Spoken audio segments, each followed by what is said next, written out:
Salut à tous, bienvenue dans le Money Time. On se retrouve aujourd'hui pour débriefer le début du second tour.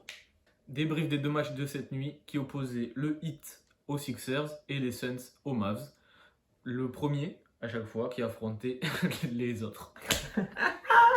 Donc cette nuit, le premier et le quatrième de chaque conférence qui s'affrontaient. On commence donc par débriefer le match entre le Heat et les Sixers.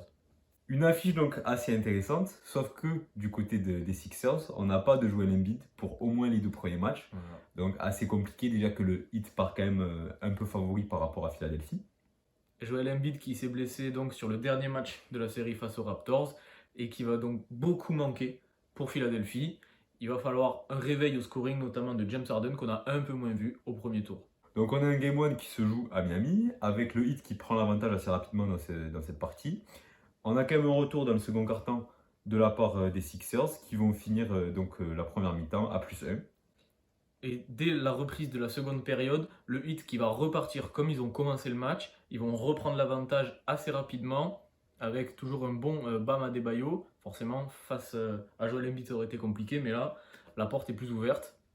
Ils vont donc prendre l'avantage et avoir un écart assez conséquent. Côté Philly, un James Harden un peu en deçà de là où on l'attendait, des pourcentages pas incroyables qui permettent pas aux Sixers d'espérer rivaliser. 1-0 pour le Heat, donc dans cette série, ça va être compliqué pour les Sixers, surtout qu'ils risquent de ne pas revoir Joel Embiid d'aussitôt.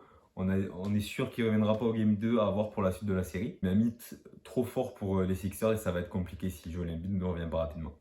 On passe maintenant du côté de la conférence Ouest avec donc l'affiche encore une fois entre le premier et le quatrième. Les Phoenix Suns sont opposés aux Mavs et ce Game 1 donc, qui se joue dans l'enceinte de Phoenix. Les Suns qui partent favoris dans cette série, un Game 1 à domicile qui devrait être une formalité pour eux, mais on a quand même en face un Luka Doncic qui est revenu dans la série précédente et qui commence à se mettre en route. Et côté Suns, on va décider de se focaliser sur les role players autour, de ne pas laisser prendre feu par exemple Jalen Brunson ou Spencer Dinwiddie. Il n'y a que Maxi Kleber qui va réussir à apporter quelque chose à part Luka Doncic. Et du côté des Suns, on va vraiment pilonner la raquette. Et donc, DeAndre Ayton qui va se régaler. En face, il n'y a pas d'adversité, il n'y a pas de défense à l'intérieur, on le sait, c'est un gros problème. On l'avait vu également dans la série face au Jazz. Malgré ça, le Jazz qui n'avait pas trop utilisé Rudy Gobert, mais on le savait qu'avec un fort intérieur, face au Mavs, ça peut faire très mal.